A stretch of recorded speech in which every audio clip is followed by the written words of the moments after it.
Merhaba canlarım. Falkader kanalıma yine hoş geldiniz. Sefalar getirdiniz.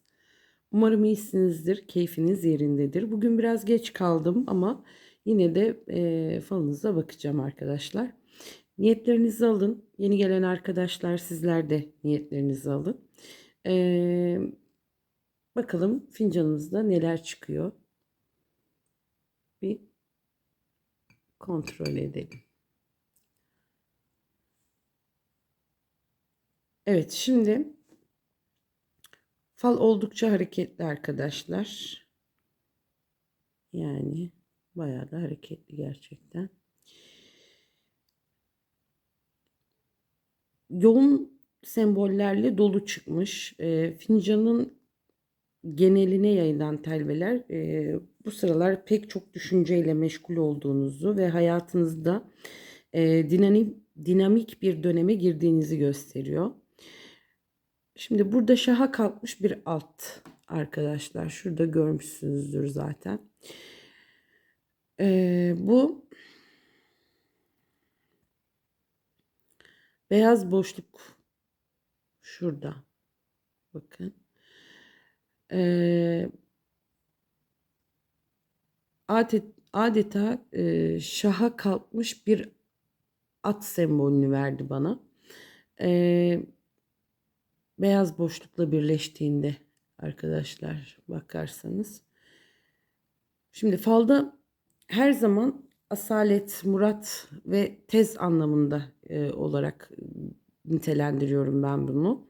Büyük bir başarıyı simgeliyor bende. Beklediğiniz bir haber, kariyerinizde bir yükseliş ya da gerçekleştirmek istediğiniz bir dileğiniz varsa bunun çok güçlü ve asil bir şekilde hayatınıza gireceğini gösteriyor bana. Bunu aynı zamanda geniş kanatlı bir kuş ya da fantastik bir şekilde ejderha gibi bir figür bu bende. Şimdi bunu kuş olarak yorumlarsam uzaklardan gelecek çok önemli ve büyük bir haber kapıda.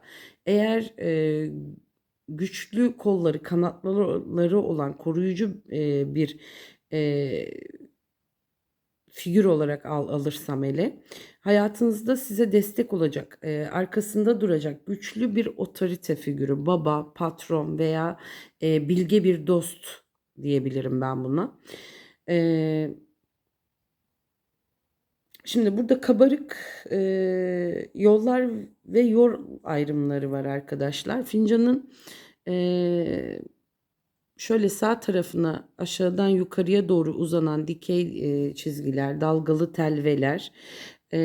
Bu çizgiler önümüzde açılacak olan yolları, seçenekleri gösteriyor bana. Ancak biraz engebeli görünüyor. Yani hedeflerinize ulaşırken biraz çaba sarf etmeniz gerekebilir. Bir yol ayrımında hissediyorsanız kalbinizin sesini dinlemek size doğru yönü gösterecek. Şimdi şöyle dipte bir aydınlık var görüyorsunuz şurada. Aydınlık yani fincanın tam dibinde bu. Küçük ama net bir beyazlık, açıklık. Bu bir nebze de olsa nefes alması, içsel sıkıntılarınızın hafifleyeceğini işaret ediyor. Gönlünüzü sıkan, sizi karamsarlığa iten bir durum yakın zamanda netliğe kavuşacak ve içiniz rahatlayacak arkadaşlar. Bunu şöyle söyleyeyim. Mücadele ve sonrasındaki zafer üzerindeki kurulu yoğun telveler hayatın koşturmacasını ve sorumluluklarını temsil etse de şaha kalkan alt figürü bu karmaşanın sonunda muradınıza ereceğinizi ve güçlü gücü elinize alacağınızı müjdeliyor bana. Çok yorulmuşum ya. Eee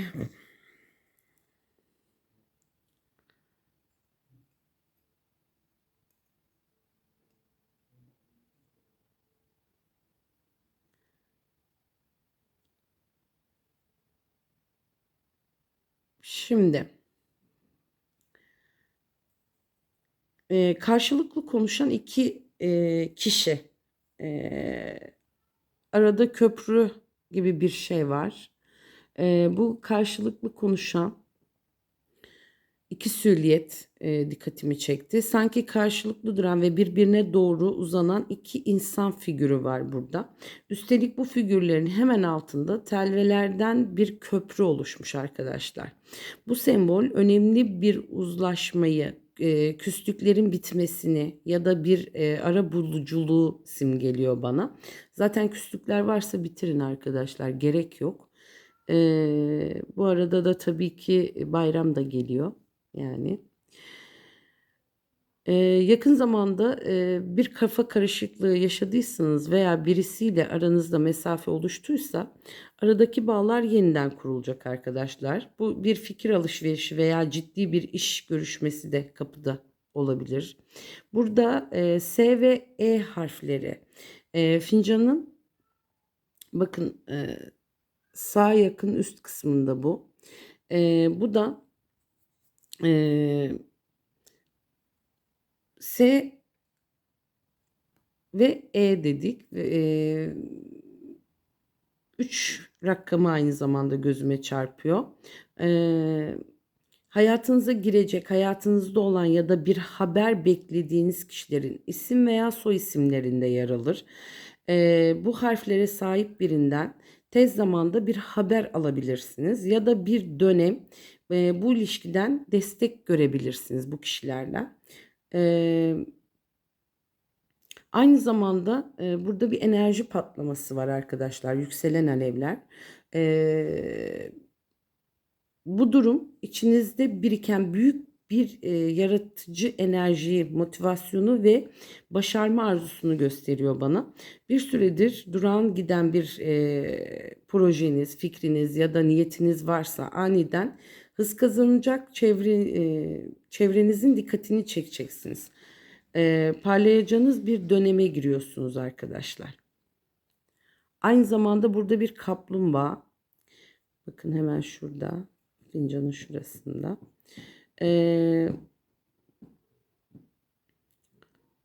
Falda ağır ama emin adımlarla gelen başarıdır bu. Mal, mülk edinimi veya bir yuva kurma fikrini temsil ediyor bana. İstediğiniz bir şey biraz zaman alıyor olabilir ama arkası o kadar sağlam gelecek ki beklediğinize kesinlikle değiyor.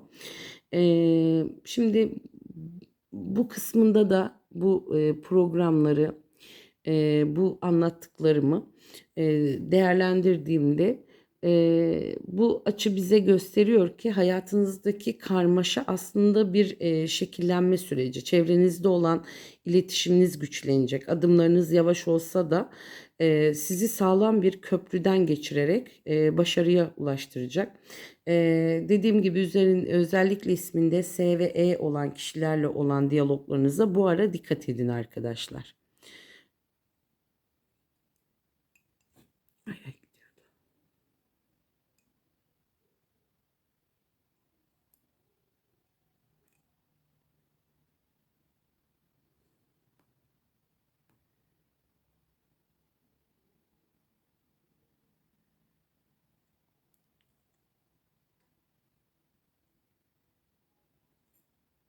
Evet.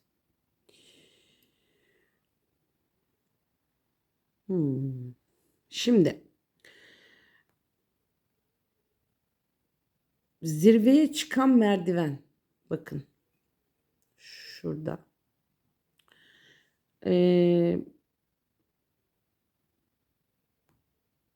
Kariyerinizde, işinizde veya üzerinde çalıştığınız projelerde kademe kademe yükseleceğiniz bir dönemi işaret ediyor.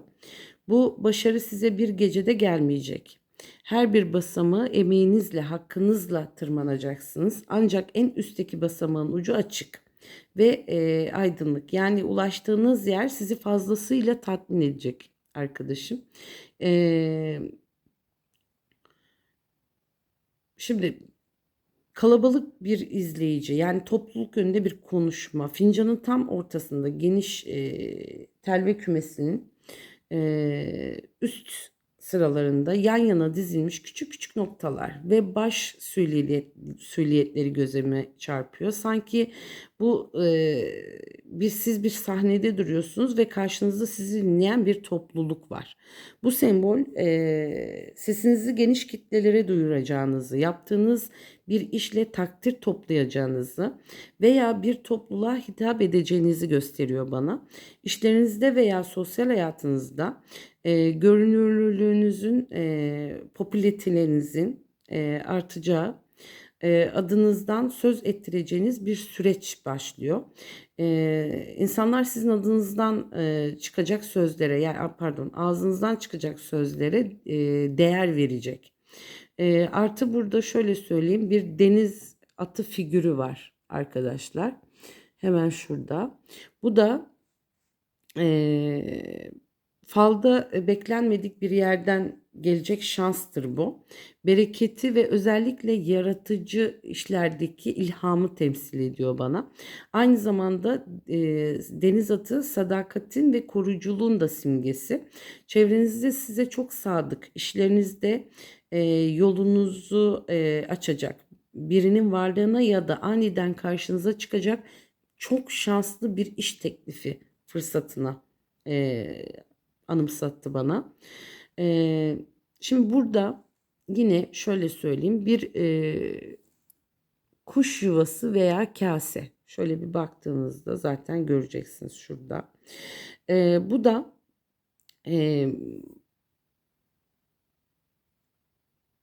maddi konularda birikim yapmaya, elinize geçecek toplu bir paraya ya da uzun süredir emek verdiğiniz bir işin artık meyve verme aşamasına geldiğine işarettir. Emekleriniz boşa gitmiyor. Sabırla büyüttüğünüz yuva artık tamamlanıyor. Şimdi bu 3 programı değerlendirdiğimde şöyle söyleyebilirim. Şaha kalkan atla başlayan Murat kaplumbağanın getirdiği sağlam adımlar bu son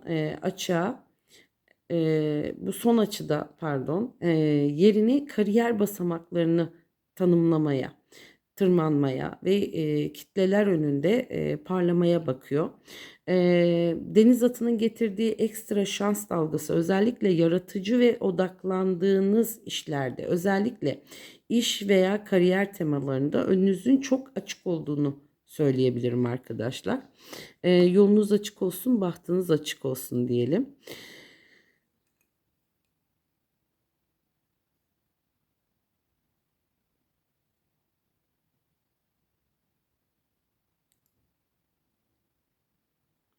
Evet. Şimdilik bu kadar canlarım. Kalp figürü de çıkmamış.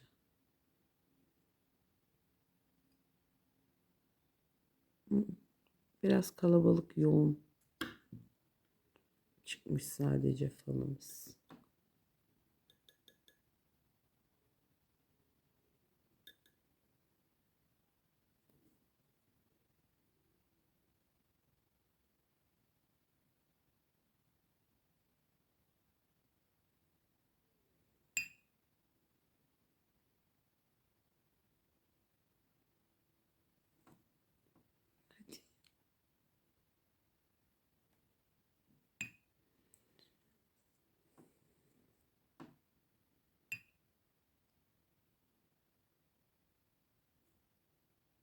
Evet.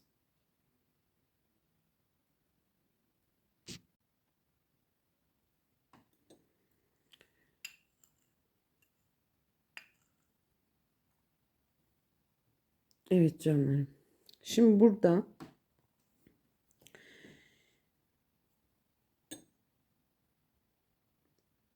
şurada tünemiş bir kuş bu. Çok büyük bir kuş. Bir dalda tünüyor.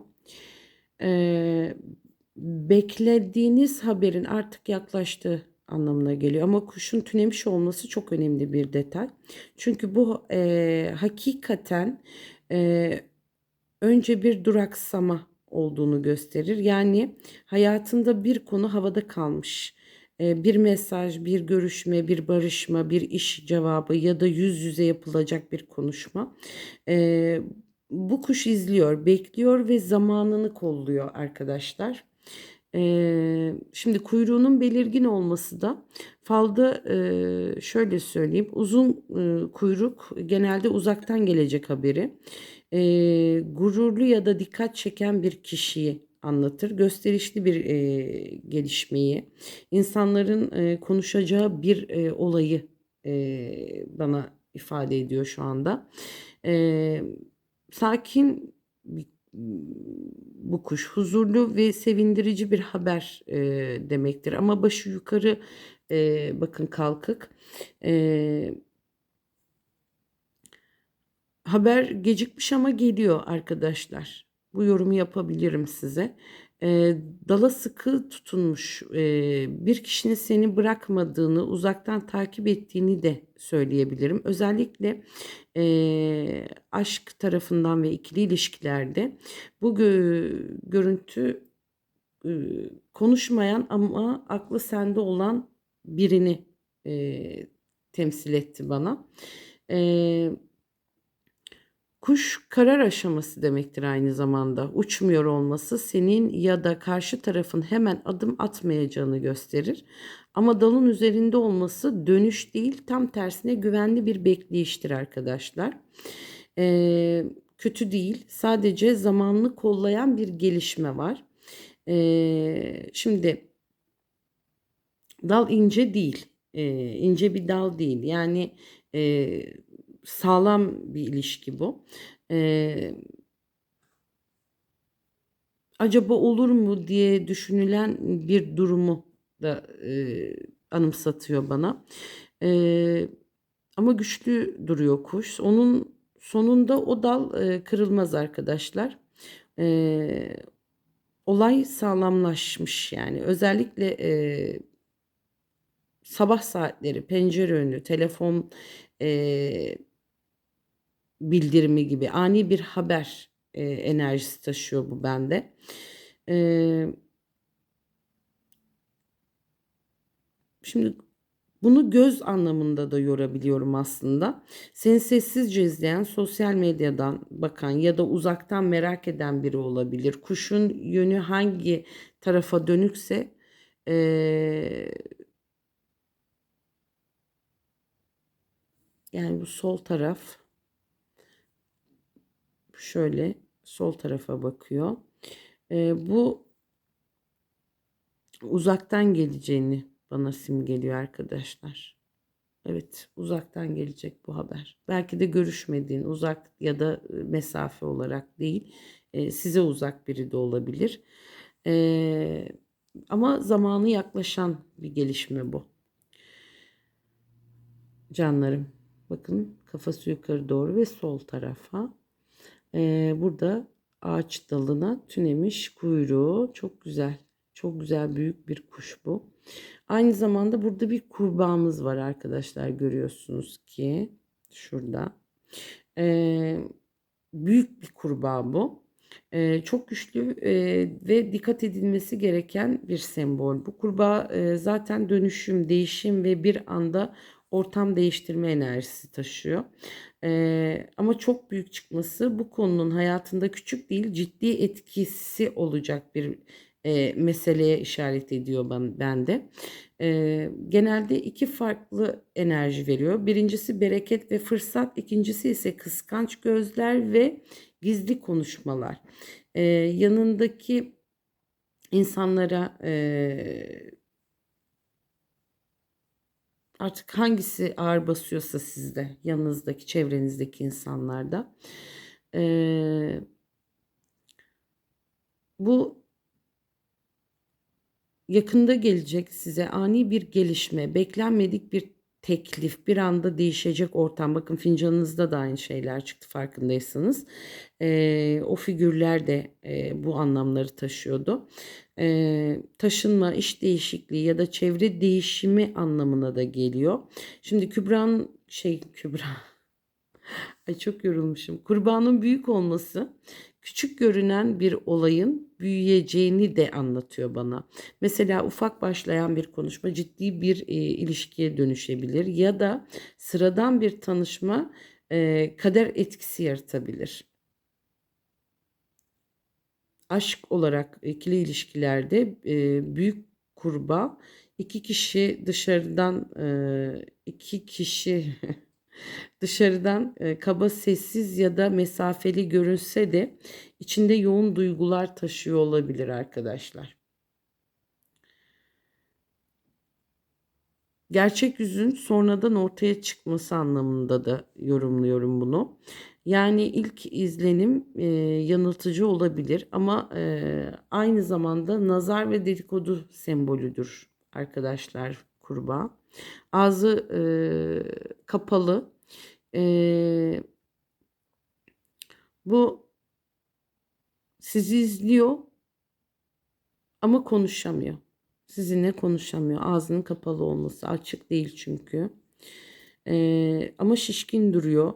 Büyütülen olayları temsil ediyor bende. Ee, Bu üzerine çöken enerji gibi de yorumlayabilirim bunu. Seni yoran bir ortam, ağır gelen bir insan ya da sürekli aynı döngüye sokan bir mesele de olabiliyor.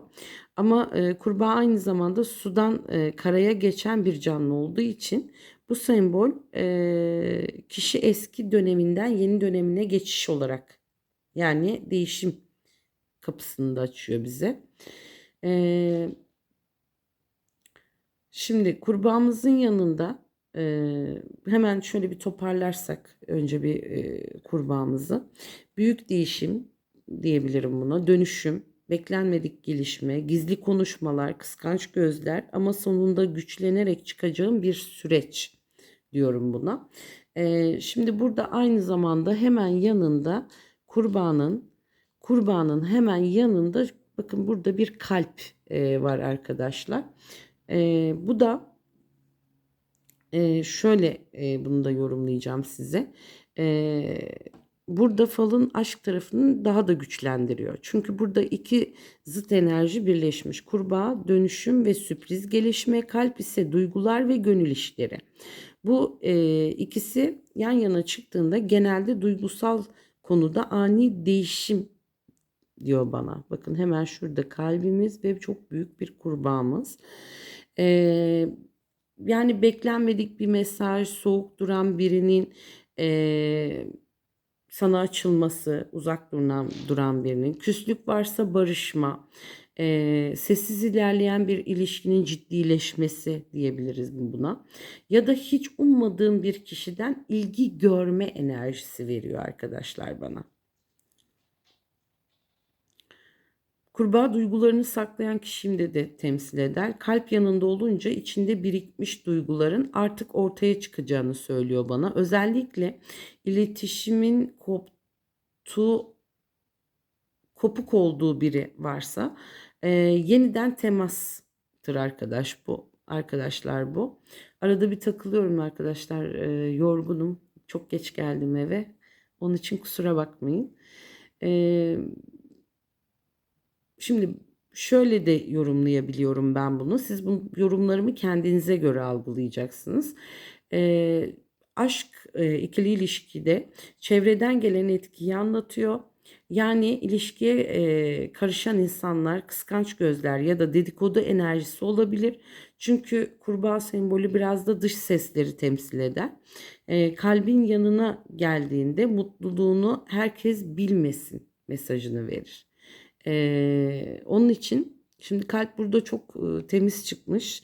Duygular gerçek, karşılıklı enerji güçlü. Ama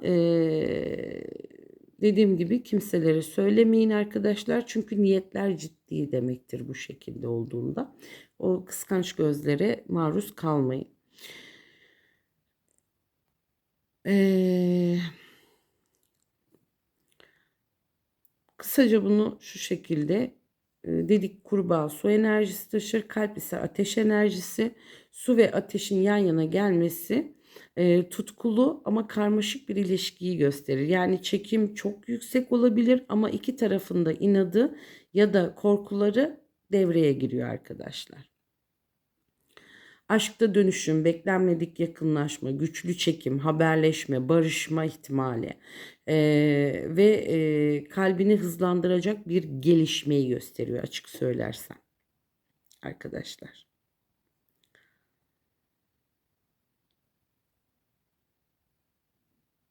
Burada yine bakın bir sürü insan. Bu fincanınızda da çıktı farkındaysanız. Buradan çok net göremiyor ama bir sürü insanlar bakın görüyor musunuz? Yani çok güzel çıkmış.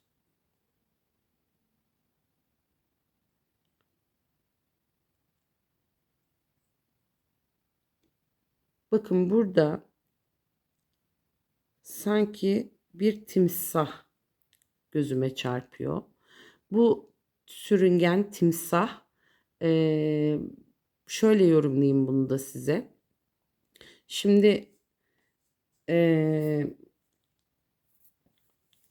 sürüngen figürü genelde çok dikkatli yorumlanır. Çünkü bu sembol çevrendeki insanların gerçek niyetlerini anlatır. Eğer eee,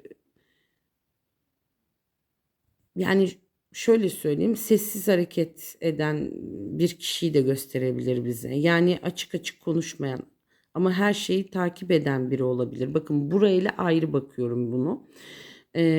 Bu bildiğiniz bir timsah arkadaşlar. Bakın ağzı yani kuyruğuna kadar.